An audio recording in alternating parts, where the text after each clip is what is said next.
नमस्कार दोस्तों। Saudi Arabia में आने वाले भविष्य के प्रोजेक्ट में से एक लीनियर स्मार्ट सिटी का निर्माण हो रहा है। इस शहर का डिज़ाइन इतना अलग है कि गाड़ियां, सड़कों और कार्बन एमिशन के बिना बनाया जाएगा। इसकी लंबाई 170 किलोमीटर है और ऊंचाई 500 मीटर तक पहुंचती है। चौड़ाई में सिर्फ 200 मीटर और बाहर की साइड बड़े बड़े शीशे लगे होंगे। कुछ एस्टिमेट्स के अनुसार इस शहर का निर्माण करने के लिए लगभग $1 ट्रिलियन का खर्चा आएगा। सऊदी अरेबिया दावा करती है कि ये लगभग 2045 तक तैयार हो सकता है। चलो हम इसे थोड़ा गहराई में समझते हैं इस वीडियो में। मॉडर्न ह्यूमन सिविलाइजेशन को एस्टैब्लिश हुए अभी कुछ ही दशक हुए हैं, लेकिन हमने कुछ 150 सालों में ही पृथ्वी को पूरी तरह से प्रभावित किया है। ह्यूमन मेड वेस्ट और पॉल्यूशन, ग्रीन हाउस गैसेज जैसे अनेक चीजों से हमारी पृथ्वी धीरे धीरे खत्म हो रही है। यही कारण है कि आज साइंटिफिक कम्युनिटीज नेक्स्ट जनरेशन को डेवलप करने की बात कर रही है, ऐसी सिटीज जो पृथ्वी को पॉल्यूशन फ्री बनाने में मदद करे। यही सोच लेकर आए हैं मिडिल ईस्ट से सऊदी अरेबिया, जो ऐसी सिटी बनाने का सोच रहे हैं जो जीरो कार्बन एमिशन करे और खुद का एनर्जी प्रोड्यूस करे। उस सिटी का नाम है नियोम। नियोम शब्द अपने आप में बड़ा इंटरेस्टिंग है। नियो एक प्रीफिक्स है जो एंशिएंट ग्रीक से आता है। उसका मतलब न्यू होता है। एम यहाँ पर दो चीज़ों को रिप्रेजेंट करता है। एक, प्रिंस का नाम मोहम्मद बिन सलमान, मतलब मोहम्मद से एम आ गया। दूसरा एक अरबिक वर्ड है मुस्तकबल, और इस शब्द का मतलब फ्यूचर होता है। सऊदी अरेबिया के नॉर्थ वेस्ट में एक रीजन है। इसका साइज 26,500 स्क्वायर किलोमीटर है, जो मेघालय के रीजन के साइज के मुकाबले थोड़ा बड़ा है, जो 22,429 स्क्वायर किलोमीटर है। बट नियोम एक घर से कुछ ज़्यादा है। यहाँ घर उनके लिए है जो बड़े सपने देखते हैं। ये एक हब होगा इनोवेशन के लिए और एक पूरा मॉडल होगा सस्टेनेबल लाइफ के लिए। ये सिटी का प्लान है कि वो मल्टीपल रीजन्स को कवर करे, इंक्लूड करे floating industry complex, global trade hub, tourist resorts और एक लीनियर सिटी बनाए जो पावर दे रिन्यूएबल एनर्जी रिसोर्सेज से। ये प्रोजेक्ट लॉन्च किया था सऊदी क्राउन प्रिंस और प्राइम मिनिस्टर मोहम्मद बिन सलमान ने। डेवलपर्स ने पहले दावा किया था कि ये शहर 2039 तक पूरी तरह से तैयार हो जाएगा, लेकिन सऊदी अरेबिया ने मुख्य हिस्सों को 2020 तक तैयार होने का लक्ष्य रखा था। लेकिन बाद में पता चला कि सिर्फ 2 इमारतें जुलाई 2022 तक बनी थी और बाकी का प्रोजेक्ट अभी तक शुरू भी नहीं हुआ था। इस प्रोजेक्ट का कॉस्ट लगभग 500 बिलियन से भी ज़्यादा हो जाएगा। जनवरी 29, 2019 को सऊदी गवर्नमेंट ने अनाउंस किया था कि ये पूरा प्रोजेक्ट की ओनरशिप या खर्चा होगा पब्लिक इन्वेस्टमेंट फंड से, क्योंकि ये मदद करेगा इकोनॉमी को डेवलप करने में। सिटी ऑफ नियोम बनाने का इनिशिएटिव आया सऊदी विजन 2030 से। सऊदी विजन 2030 को प्रोजेक्ट 2030 भी कहा जाता है। ये एक प्रोग्राम है जो लॉन्च किया था गवर्नमेंट ऑफ सऊदी अरेबिया ने, जिसका एम है अचीव करना बढ़ती डाइवर्सिफिकेशन को इकोनॉमिकली, सोशली और कल्चरली। सऊदी अरेबिया का नाम सुनते ही हमें दो चीज़ का पता चलता है, एक रेगिस्तान और दूसरा तेल।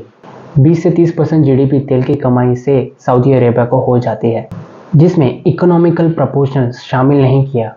उसका मेजर एक्सपोर्ट पेट्रोलियम है और दुनिया का सबसे बड़ा एक्सपोर्टर सऊदी अरेबिया ही है, जो लगभग 11 मिलियन बैरल्स एक्सपोर्ट करता है पर डे।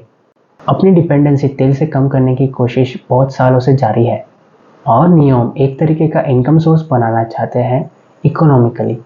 और ये विजन है सऊदी विजन 2030 का। ये विजन प्लान सऊदी में सिक्योरिटी, लॉजिस्टिक, होम डिलीवरी और केयर गिविंग जैसे टास्क रोबोट से परफॉर्म करवाने और पूरी सिटी को विंड और सोलर एनर्जी से पावर करने की बात करते हैं।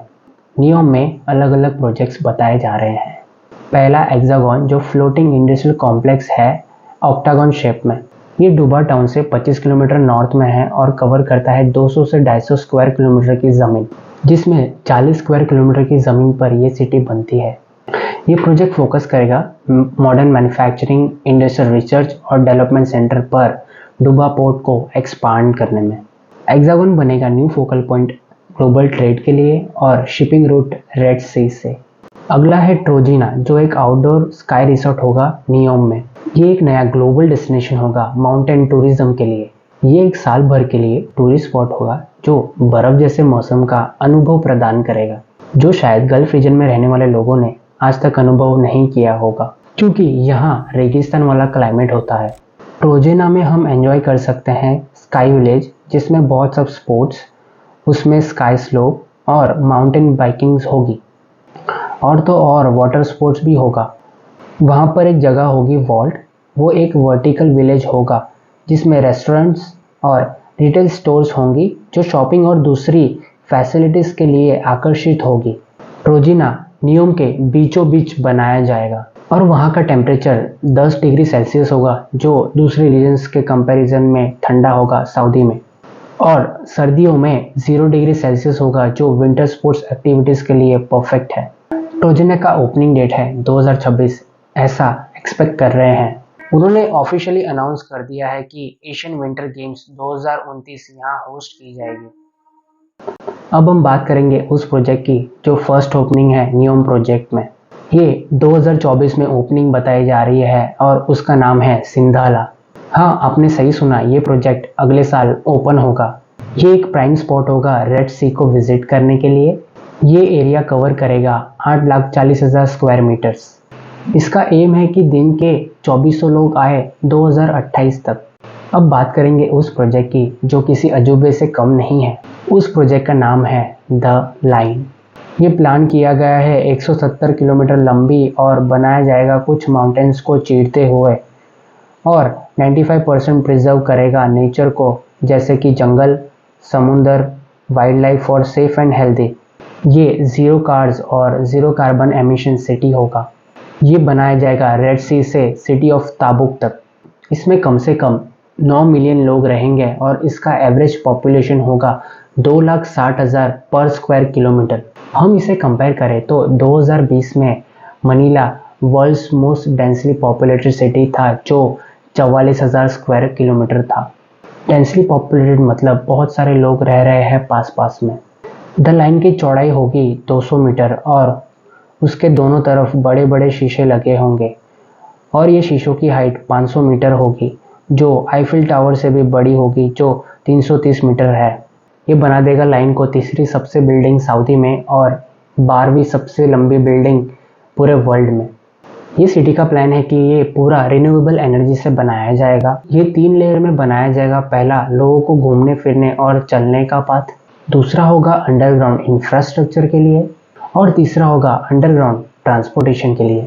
आर्टिफिशियल इंटेलिजेंस मॉनिटर करेगा पूरे सिटी को और डेटा मॉडल्स ढूंढेगा पूरे सिटी को बेहतरीन बनाने के लिए। और तो और रहवासियों को पैसे दिए जाएंगे अपना डेटा देने के लिए। इसको बनाने में एस्टिमेट खर्चा आएगा $1 ट्रिलियन। सऊदी अरेबिया की गवर्नमेंट ने दावा किया है कि ये 4,60,000 जॉब्स देगा और इकोनॉमी को डाइवर्सिफाई करेगा और कंट्रीब्यूट करेगा $48 बिलियन उनके डोमेस्टिक जीडीपी में। ड्रोन फुटेज रिलीज किया था अक्टूबर 2022 को कि द लाइन का काम ऑलरेडी शुरू हो गया है। द लाइन में ऐसा ट्रांसपोर्टेशन सिस्टम होगा जो एक हिस्से से दूसरे एंड तक सिर्फ 20 मिनट में पहुंचा जा सकता है, ऐसा दावा कर रहे हैं। द लाइन अभी तक का सबसे अनोखी, खर्चीली और असाधारण प्लानिंग है। सबसे पहला उनका एम था कि ये प्रोजेक्ट 2030 तक कंप्लीट हो जाना चाहिए। कुछ रिपोर्ट्स का मानना है कि ये प्रोजेक्ट 2020 तक भी कंप्लीट नहीं होगा और इनडायरेक्टली उसका कॉस्ट भी बढ़ाएंगे। ये प्लान को लेकर कुछ लोग आलोचना भी कर रहे हैं और कह रहे हैं कि ये प्रोजेक्ट कभी कंप्लीट ही नहीं होगा। इंजीनियर्स का कहना है कि इस प्रोजेक्ट पर लगातार काम किया जा रहा है और लगभग इसको बनने में 50 साल तक का समय लग सकता है। और सबसे बड़ी बात, इसे बहुत ज़्यादा अमीर लोग ही अफोर्ड कर सकते हैं क्योंकि ये दिखने में ही बहुत ज़्यादा एक्सपेंसिव लग रहा है। हमें पता है कि इस प्रोजेक्ट का फाइनेंस PIF मतलब पब्लिक इन्वेस्टमेंट फंड से आएगा, पर सूत्रों से पता चला है कि फॉरेन कंपनीज से बात करने के बाद, जिसमें रशिया भी आता है, पर वो किसी कंपनीज या इन्वेस्टर्स को मना नहीं पाए। उल्टा दूसरे देशों के साथ सऊदी अरेबिया का संबंध बिगड़ने लगे हैं, जिसकी वजह से द लाइन का बिजनेस गोल और एम्प्लॉयमेंट गोल नामुमकिन सा नज़र आ रहा है। यहाँ फॉरेन इन्वेस्टर काम नहीं करेंगे तो शायद सिटी का मेन ऑब्जेक्टिव कंप्लीट नहीं हो पाएगा। हमें पता है कि ऑयल एक्सपोर्ट्स पर PIF डिपेंड करती है फाइनेंशियली, पर उनको लॉस हुआ $79 बिलियन का 2020 में। एक देश जिसमें 60% फाइनेंशियल रिसोर्सेज आता है तेल से और 9% नॉन ऑयल एक्सपोर्ट से आता है 2021 में। नियोम प्रोजेक्ट फाइनेंस में थोड़ा ऊपर नीचे फेस कर रहा है। द लाइन में बहुत सारे पेड़ पौधे लगाए जाएंगे जिसकी वजह से वहाँ बहुत सारे पक्षी आएंगे, पर माइग्रेशन के लिए उन्होंने कोई इंतज़ाम नहीं किया। उसका स्ट्रक्चर ऐसा बनाया जा रहा है कि जिसकी वजह से ग्राउंड वाटर फ्लो में भी दिक्कत होगी और साथ ही साथ बर्ड्स की नेचुरल मूवमेंट में भी रिस्ट्रिक्ट हो जाएगा।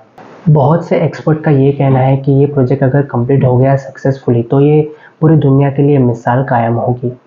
जैसे कि सबको पता है कि इसका काम ऑलरेडी शुरू हो गया है। तो दोस्तों, आपको क्या लगता है, सऊदी अरेबिया इस प्रोजेक्ट को कर पाएंगे? कमेंट्स में लिखकर आपकी राय बताएं। चलो अब इसी के साथ अब हमारी वीडियो ख़त्म करते हैं और मिलते हैं नेक्स्ट वीडियो में।